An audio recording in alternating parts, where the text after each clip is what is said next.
હર હર મહાદેવ। તો આજે આપણે જોશું દિલ્હી એરપોર્ટ। આજે આખો નજારો દેખાઈ રહ્યો છે, પ્લેનમાંથી દિલ્હી દેખાઈ રહ્યું છે। હવે આપણે દિલ્હી એરપોર્ટ ઉપર લેન્ડ કરીશું। તો તમને લોકોને મારા બ્લોગ જોવા ગમે છે કે કેમ? તો લાઈક કરજો મારા બ્લોગને, જેથી કરીને હું નવા બ્લોગ બનાવું। તો ચલો આપણે જોઈએ દિલ્હી એરપોર્ટ। તો આપણું પ્લેન લેન્ડ થાય ત્યાં સુધી તમે જુઓ ઉપરથી દિલ્હીનો નજારો।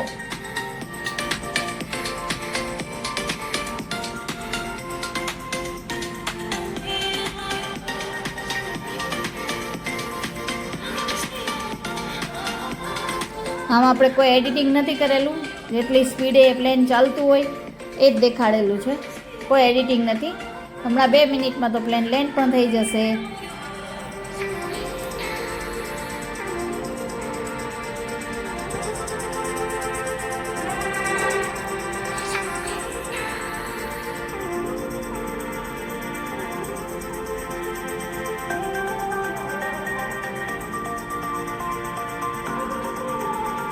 કેટલી મસ્ત લાઇટિંગ દેખાય છે।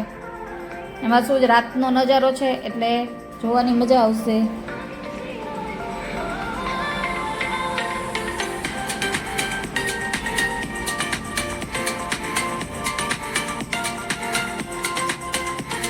જો આપણે એરપોર્ટ આવી ગયું છે। હમણાં લગભગ 10 સેકન્ડમાં બસ પ્લેન લેન્ડ થઈ જશે।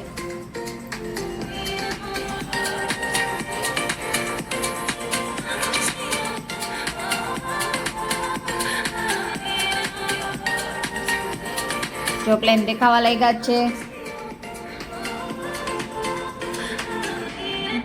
બસ જો લેન્ડ થઈ ગયું। કેટલા લોકો એવું છે જ્યારે પ્લેન લેન્ડ થતી હોય ત્યારે ડર લાગે, અને પણ એવું કંઈ હોતું નથી। આપણે નોર્મલ જે સીટ હોય, સીટ બેલ્ટ બાંધેલો જોઈએ એટલે કંઈ વાંધો ના આવે। પહેલી વાર જાય ત્યારે બીક લાગે, બીજી વાર પછી કોઈને બીક લાગતી નથી। અમુક હોય છે જેને લાગે છે। બસ આપણું પ્લેન લેન્ડ થઈ ગયું છે। હવે સામે જો બધા પ્લેન દેખાય છે, અંધારું છે પણ એના ખાલી સાઈડ ઉપરથી આઈડિયા આવે છે કે પ્લેન પડ્યું છે। એકદમ ક્લિયર નથી દેખાતું, પ્રકાશ નથી એટલા માટે। પણ જો કેટલા લાઈનમાં પ્લેન પડેલા છે। હવે અહીંયાથી આપણે ઉતરી જશું, ત્યાર પછી આપણે મેઇન તો વસ્તુ હોય છે, કેમ કે આપણે જ્યારે ઇન્ટરનેશનલ ટ્રીપ કરતા હોય તો આપણે અત્યારે આપણે લેન્ડ કરશું ડોમેસ્ટિકમાં, પછી ઇન્ટરનેશનલ એરપોર્ટ પર જવું પડશે। અને કોઈ પણ જ્યારે બી તમે જાઓ તો એકવાર પહેલેથી ચેક કરી લેવું કે ભાઈ કેટલી વાર લાગે છે, અને થોડી શાંતિથી જવું, કેમ કે જો આપણે આમ તેમ થઈ ગયું તો આપણે અટવાઈ જશું ને આપણી પ્લેન છે મિસ થઈ જશે।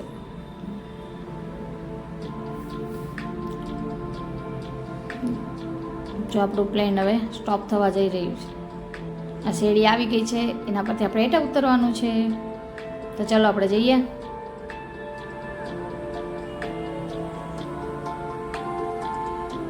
જો આપણે હેઠે ઉતરવા લાગ્યા છે।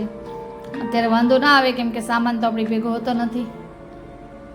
સામે બસ પણ આવી ગઈ છે।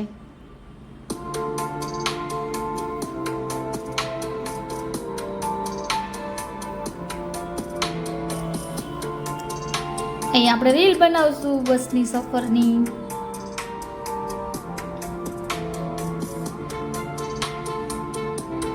બસમાં બેસીને આપણે એરપોર્ટ પર જશું।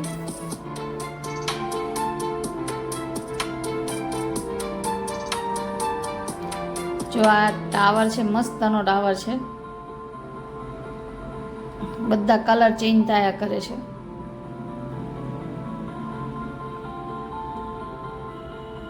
બસમાંથી બહાર નીકળીને ફટાફટ પહેલાં તો આપણે ઇમિગ્રેશન કરાવવાનું હોય છે, બરાબર। એનો વિડીયો આપણે લીધો નથી, કેમ કે ઇમિગ્રેશનમાં લાઈન પણ હોય છે અને ત્યાં વિડીયો લેવાની મનાઈ હોય છે, એટલા માટે ફટાફટ પહેલાં ઇમિગ્રેશન કરાવી નાખવાનું, કેમ કે ઇમિગ્રેશનમાં લાઈન હોય તો આપણો ટાઈમ વધારે જતો રહે, અને આપણો ટાઈમ એવો હોય છે કે ભાઈ ફટાફટ હોય, આપણે ટાઈમ ટુ ટાઈમ જ પહોંચ્યા હોય એની રીતના છે। આપણી પાસે લગભગ 2 જ કલાકનો ટાઈમ હતો કે ભાઈ ઇમિગ્રેશન માટે, તો ફટાફટ પહેલાં ઇમિગ્રેશન કરાવી નાખ્યું।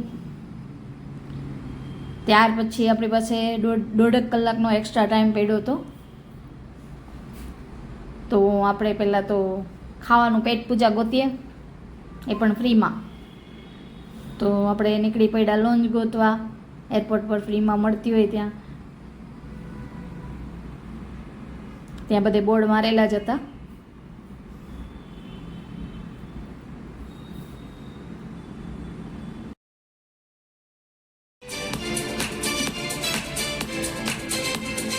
જો સામે પ્લેન તો દેખાય જ છે.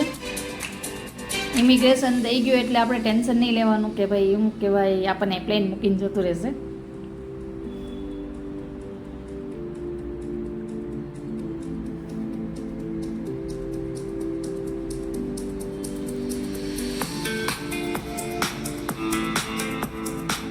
જો સામે દેખાય છે ત્યાં લોન્ચ છે આપણી.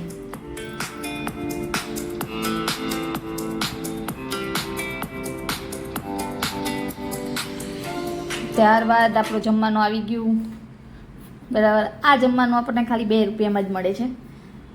પ્લેનની ટિકિટ જેટલી સસ્તી લાગે કે ન લાગે, પણ આ 2 રૂપિયામાં જમવાનું હોય ને એની જે મજા છે એ અલગ જ છે. તો 2 રૂપિયામાં અમે શું શું ખાધું? એક તો મીઠાઈ હતી 2 જાતની, કોલ્ડ ડ્રિંક્સ, ત્યાર પછી દાળ ભાત, મારા નમિતના બહેનોના ફેવરેટ, સબ્જી, રોટી, આપણે રોટલી નથી ખાધી, ચાટ હતું, ઘણું બધું હતું જમવામાં. પછી અમે લોકોએ શાંતિથી જમી લીધું. એમાં પણ એક સ્કીમ થઈ ગઈ. અમિત શેઠ જ્યારે કોલ્ડ ડ્રિંક્સ લેવા ગયા ને તો એમને કોક બધા ત્યાં ખોલીને આપે. હું લેવા ગઈ ને તો મને છે ને પેકે આપ્યું પેન્ટા. તો પછી મેં તો લઈ લીધી, પર્સમાં લઈને. નહીં તો આપણે આગળ જઈને પીવા થશે. કોની આદત મારા જેવી છે.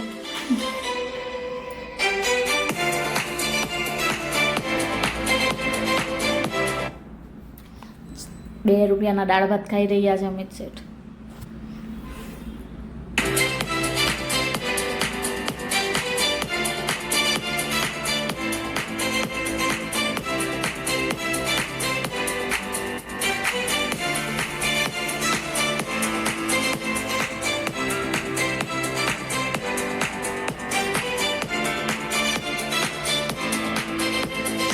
ત્યારબાદ જમીને અમે લોકો નીકળી પડ્યા. અમારે જ્યાં બેસવાનું હતું એ ગેટે.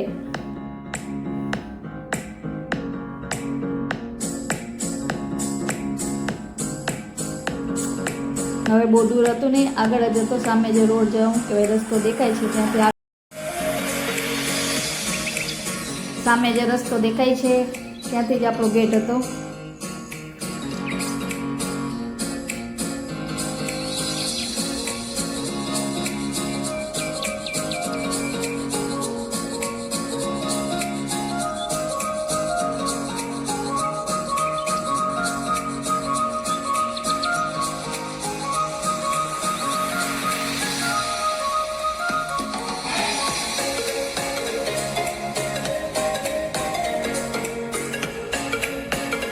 ત્યાર પછી અમે ચાલતા ચાલતા નીકળી પડ્યા.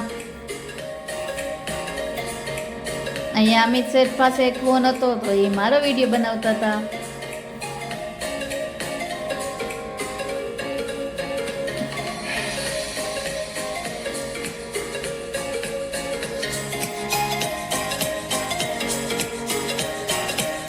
તો કેટલા મસ્ત બટરફ્લાય છે.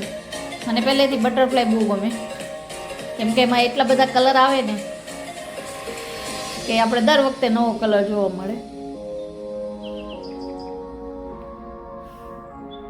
પછી અહીંયા અમે ફોટા પાડ્યા.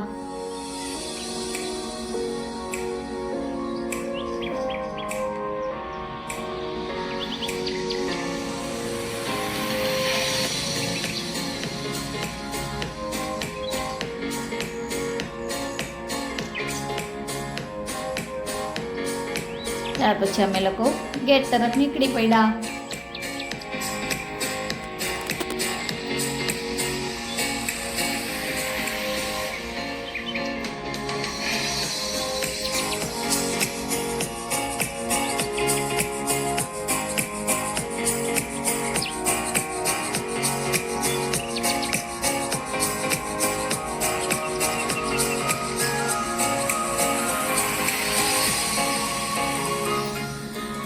પછી આપણે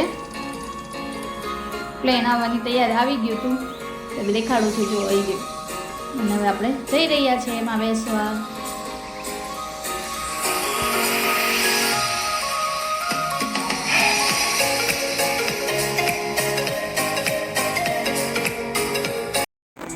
ત્યાર પછી આપણે પ્લેનમાં બેસવા નીકળી ગયા, બેસી ગયા અને ખવાઈ તો ફૂલ ગયું હતું.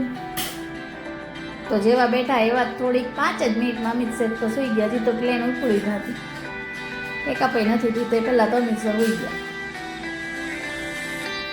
એન્ડ ત્યાર પછી આપણે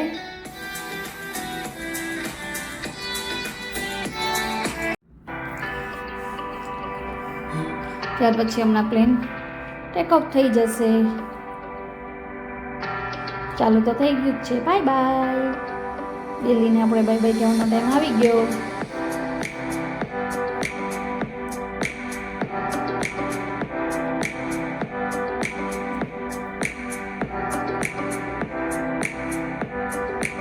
ગુડ નાઇટ બધાને. ત્યાર પછી આપણે ઉઠશું એટલે અલગ સિટી તો ઠીક છે, અલગ કન્ટ્રીમાં પહોંચી જશું.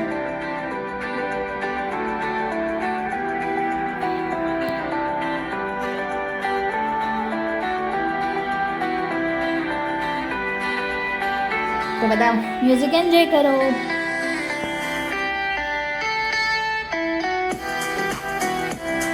Bye bye Delhi.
Bye bye Delhi.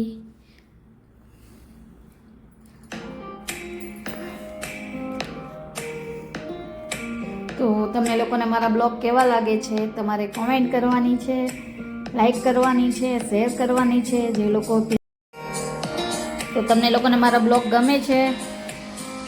જો આ છે આપણે હવે હોંગકોંગ પહોંચી ગયા છે અને ત્યાં સવાર થઈ ગઈ છે. મોર્નિંગનો વ્યૂ છે ઉપરનો.